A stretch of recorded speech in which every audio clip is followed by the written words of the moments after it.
Hello everyone, this is Kobe. Good afternoon. So I'm glad to be here to introduce this cool, amazing product for you guys. Which is Tracup. On Tracup, there's a function called board. It's next to a list on the second column. So you may ask, what is board? Let me introduce for you.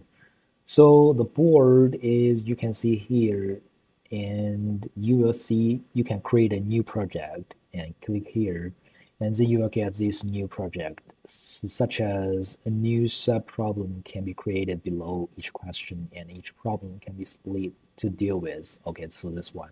So I created a year state, due date is year state.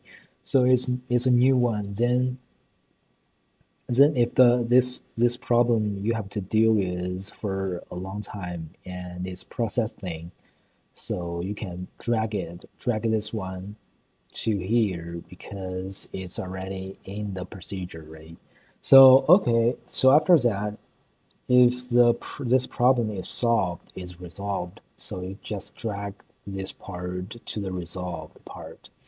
It's a third column. Then after that it's resolved, right? So after it's resolved, it can be ignored, so drag it to the fourth column. Then the last one is feedback, so you can write some feedback here. So what do you want to do with this one, or what's your recommendation for this one, or what's your feedback for this one? And the last part is close, so you can drag it to the close, means it's already done, it's finished. Okay, so if you want to do the reopen part, you can create a new click here. It's a new task, just add a new task, which is good for you to reopen a new subject or a new task. Okay, that's what I want to say. If you have any further questions, please let me know here, or email me, or text, or call me, please. Okay, thank you. Have a good one. Bye.